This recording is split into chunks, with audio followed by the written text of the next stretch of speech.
कक्षा 12वीं।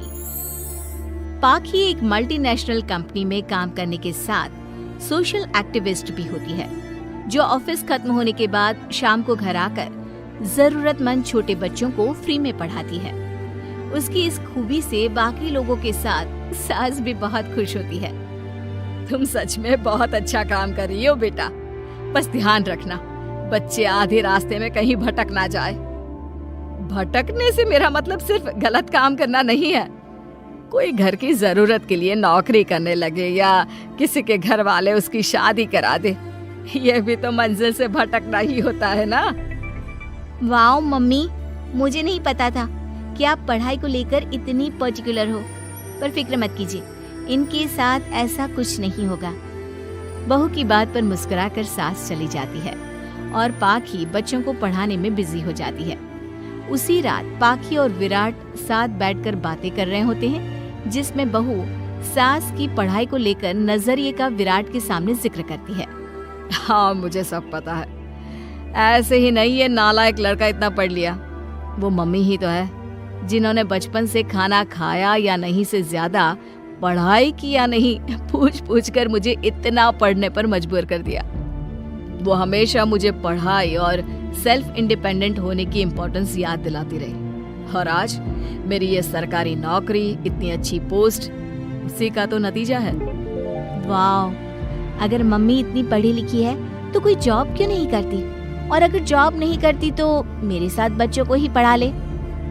तुम्हें किसने बोला कि मम्मी पढ़ी हुई हैं? उन्होंने तो अपनी 12th क्लास भी पूरी नहीं की। उससे पहले ही नाना जी ने मम्मी की शादी करा दी। शायद इसलिए पढ़ाई और अपने पैरों पर खड़े होने को लेकर उनकी सोच ऐसी है, क्योंकि वो खुद ये सब करना चाहती हो। पत्नी की बात सुन के विराट भी सोच में पड़ जाता है। दोनों मिलकर प्लान बनाते हैं और अगले दिन बच्चों को पढ़ाते हुए पाखी उनके पास एक कुर्सी एक्स्ट्रा लगा देती है। ये एक कुर्सी ज्यादा किसके लिए लगाई है बेटा? कोई नया बच्चा आने वाला है क्या? हाँ जी, आज से मेरी एक नई बच्ची मेरे पास, यानी कि मेरी सास, दोबारा पढ़ाई शुरू करने वाली है। अरे क्या पागल जैसी बात कर रही है? भला ये भी मेरी कोई उम्र है बच्चों के बीच बैठकर पढ़ने की? तू बस ना इनके भविष्य पर ध्यान दे, मुझ पर नहीं। मम्मी, सीखने की कोई उम्र नहीं होती, बस इच्छा होती है, और मुझे पता है कि आपके अंदर वो इच्छा आज भी जिंदा है। अरे तू बस अपने काम और इन बच्चों पर ध्यान दे। यहाँ बस सबको बोलने से मतलब है, किसी को नहीं सोचना। अगर बात बाहर निकली तो समाज क्या सोचेगा और परिवार का कितना नाम बदनाम होगा। मम्मी, आपने पापा और इस परिवार के बारे में बहुत सोच लिया। सबकी खुशियों के लिए अपने सपने बहुत कुर्बान कर दिए। अब ये वक्त अपने पर ध्यान देने का है। और जिस समाज की आप बात कर रही हो ना, उसकी तो आदत है हर कामयाब होते इंसान पर पत्थर मारने की। बेटी को भी बहू का साथ देते देख सास गुस्से में अपना सर पकड़कर बड़बड़ाते हुए वहाँ से चली जाती है। ये स्टूडेंट थोड़ी जिद्दी है, पर इन्हें मैंने 12th क्लास पास नहीं कराई तो मैं भी अपनी सास की बहू नहीं। ये देखने में तो मजा ही आ जाएगा। इसी के साथ पति पत्नी मिलकर सास को पढ़ाने के मिशन पर लग जाते हैं, लेकिन सास उनकी हर कोशिश को नाकाम कर देती है। एक शाम विराट अपनी मम्मी के लिए 12th क्लास की बुक्स लेकर आता है, जिन्हें देखकर इस बार सास का गुस्सा उन दोनों पर मानो फूट ही पड़ता है। अरे तुम दोनों का दिमाग खराब हो गया है क्या, जो ये बेवजह की जिद पकड़े बैठ गए हो? मैंने एक बार बोल दिया ना, मुझे कोई पढ़ाई नहीं करनी। इसके बाद मेरी पढ़ाई को लेकर मुझे घर में कोई जिक्र नहीं चाहिए। पोता पोती पकड़ने की उम्र में किताबें पकड़ूंगी तो अच्छी लगूंगी क्या?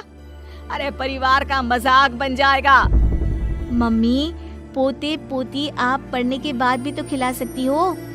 और रही मजाक बनाने वाले लोगों की बात, तो उनके पास खुद का कोई सपना होता नहीं, इसलिए दूसरों की उड़ान रोकने की कोशिश करते रहते हैं। बस एक बार माँ, आप कोशिश तो करो। अगर अच्छा नहीं लगा तो हम दोबारा कभी नहीं बोलेंगे। बेटे की बात सुनकर माँ सोच में पड़ जाती है और ये सोचती है कि थोड़े दिन पढ़ लेती हूँ और उसके बाद पढ़ने में अच्छा नहीं लग रहा ये बोलकर मना कर दूंगी। ऐसी प्लानिंग बनाकर वो पढ़ने के लिए तैयार हो जाती है। मौके का फायदा उठाकर तुरंत वे लोग सास का ओपन से 12th में एडमिशन करा देते हैं। मम्मी, आज से आपकी सारी जिम्मेदारी मेरी। अब तो आपका नाम टॉपर के लिस्ट में आने से कोई नहीं रोक सकता। ये मेरे सीधे बच्चे, इन्हें अंदाजा भी नहीं कि माँ का प्लान क्या है। पाखी सास को पढ़ाना शुरू करती है। दिन बीतते हैं जिसमें धीरे धीरे सास भी कंफर्टेबल होने लगती है, लेकिन फिर पाखी एक सब्जेक्ट पढ़ने के लिए ट्यूशन जाने का सजेशन देती है, जिस पर बहुत गुस्सा, ड्रामा करने और पाखी के लाख बार मनाने के बाद एक बार फिर सास तैयार हो जाती है। Thank you mummy. आपको नहीं पता कि आपका 12th क्लास पढ़ना हम दोनों के लिए कितना जरूरी है। अब ये सिर्फ आपका नहीं, हमारा सपना भी बन गया है। बहू की बात सुनकर सास अपने प्लान को लेकर सोच में पड़ जाती है। अगले दिन पाखी सास के साथ उन्हें ट्यूशन छोड़ने जा रही होती है, जहाँ रास्ते में पड़ोस की कुछ औरतें बैठी मिलती हैं। अरे वाह विराट की मम्मी, तुम्हारा इस उम्र में पढ़ाई का कौन सा भूत जाग गया? बहू को बोलो कि पोता पोती दे दे और बच्चों के साथ खेलो। अरे क्या उनके बीच बैठकर अपनी खिल्ली उड़वाने चल पड़ी? आंटी जी, जब सरकार या भगवान ने सीखने की कोई उम्र नहीं रखी तो आपको क्या दिक्कत है? अरे देखो तो जरा, बहू की जुबान कैसे कैंची जैसी चल रही है। अब सास घर संभालने की जगह इन सब चीजों पर ध्यान रखेगी तो बहू के तो ये हाल होने ही है ना। देखा बहू, इसलिए बोलती थी, अरे खाली दिमाग वालों से बहस नहीं करनी चाहिए, क्योंकि वो जब भी मुंह खोलेंगे गू ही बोलेंगे। उदाहरण तो तुमने अभी देख लिया। वैसे बहन, मैं तो अपना सपना पूरा कर लूंगी, लेकिन क्या यहाँ बैठकर पंचायत करने के अलावा तुम लोगों का कोई दूसरा सपना भी है? सारी औरतें चुप हो जाती हैं और सास बहू चले जाते हैं। अब सास के अंदर पढ़ने की इच्छा जाग उठती है और वो अपना प्लान छोड़ मन लगाकर पढ़ाई करना शुरू कर देती है। देखते ही देखते 1 साल बीतता है और बोर्ड एग्जाम शुरू हो जाते हैं। मम्मी, एग्जाम के लिए जाने से पहले जल्दी से ये दही शक्कर खा लो। अरे चल पागल, ये सब बच्चों के लिए होता है।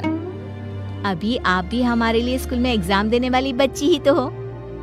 बच्चों का प्यार देखकर सासू माँ खुश हो जाती है और दही शक्कर खाकर विराट के साथ घर से निकल जाती है, जो मम्मी को एग्जाम सेंटर पर छोड़ ऑफिस चला जाता है। इसी तरह समय बीतता है और एग्जाम खत्म होने के बाद देखते ही देखते रिजल्ट भी आ जाता है। मेरी टॉपर माँ, तुमने तो तहलका मचा दिया। हर तरफ तुम्हारे ही चर्चे हैं। घर वाले ये खुशी मना रहे होते हैं कि वही औरतें उनके घर आती हैं। अरे पंचायत की टोली, आज मेरे घर कैसे? बस तुम्हें सॉरी और थैंक यू बोलने आए हैं। उस दिन तुम्हारी बातों और आज तुम्हारे काम ने हमें ये सिखाया कि सपने पूरे करने की कोई उम्र नहीं होती। इसलिए अब हम भी शादी, परिवार, बच्चे और न जाने कितनी वजहों से अधूरे छूटे सपनों को पूरा करेंगे बहन जी।